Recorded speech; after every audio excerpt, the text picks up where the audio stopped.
امریکی think tank council آن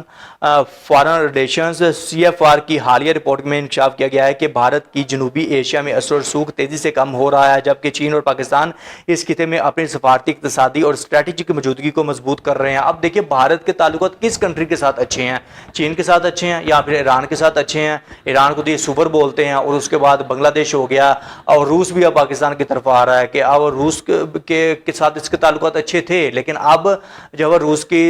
جو تعلقات جہاں وہ اس میں اضافہ ہو رہا ہے پاکستان کو لے کر کے، روس اب پاکستان کی طرف بڑھ رہا ہے۔ اب یہ دیکھیے امریکہ اس کی رپورٹنگ کر رہا ہے۔ رپورٹ کے مطابق چین کی belt and road initiative BRI اور اس کے تحت مختلف انفراسٹرکچر منصوبوں اور نے جنوبی ایشیائی ممالک کو اپنی طرف راغب کیا ہے۔ چین کی سرمایہ کاری اور سفارتی حکمت عملی اور نے بھارت کو خطے میں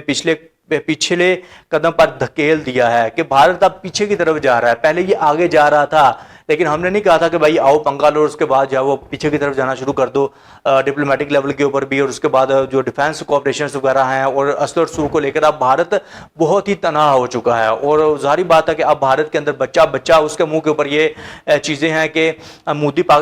جو بھارت کو جو ہے وہ کس ڈائریکشن میں لے کر جا رہا ہے۔ اب مودی کی سیاست جو ہے وہ یہاں پر ختم ہو چکی ہے۔ یہاں پر مودی کا کریئر پولیٹکس میں جو ہے وہ اب کہیں پر بھی نظر نہیں آ رہا ہے کہ مودی نے اپنی سیاست کو چمکانے کے لیے پہلگام کا واقعہ کریٹ کیا تھا نا کہ میں جو ہے میری سیاست چمکے گی، اس کے بعد بہار کا میں الیکشن جیت جاؤں گا اور پھر اس کے بعد BJP جو ہے میں اس کے اوپر راج کروں گا۔ اب اپوزیشن کا بھی پریشر ہے، اس کے بعد عوام کو بھی پریشر ہے، اور اس طرح سے ساری کی ساری چیزیں چل رہی ہیں، اور میڈیا بھی اب مودی کے خلاف جو ہے وہ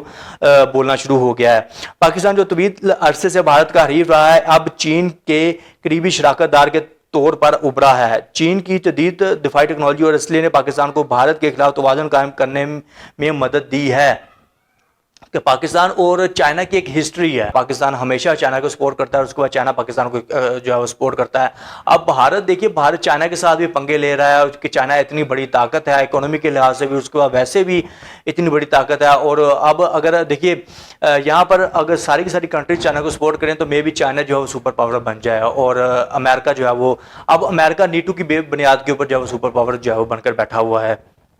رپورٹ میں بتایا گیا کہ بھارت کے قریبی اتحادی جیسے بنگلہ دیش، نیپال، سری لنکا اور مالدیپ اب چین کے ساتھ مضبوط تعلقات قائم کر رہے ہیں۔ مثال کے طور پر مالدیپ میں انڈیا آؤٹ، مالدیپ میں بھی انڈیا آؤٹ، اور نئی حکومت نے چین کے ساتھ دوستی کو ترجیح دی ہے۔ اب دیکھیے یہ جو کنونشنل وار ہوئی ہے اس میں پاکستان کو نہیں فائدہ ہو رہا، پاکستان میں ہی نہیں انویسٹمنٹ آ رہی ہے، اس کے بعد پاکستان کے ڈپلومیٹک لیول کے اوپر اور ڈیفینس کوآپریشن میں تعلقات بہتر ہونے ہیں، بلکہ چین کے بھی جو ہے وہ چین کا گراف بھی بہت اوپر جا رہا ہے۔ ساری کنٹریز کی جو نظریں ہیں، ساری کی ساری دنیا کی جو نظریں اب چین کی طرف بھی ہو گئی ہیں، اور پاکستان کو تو وہ طاقتور ملک تسلیم کر ہی رہے ہیں۔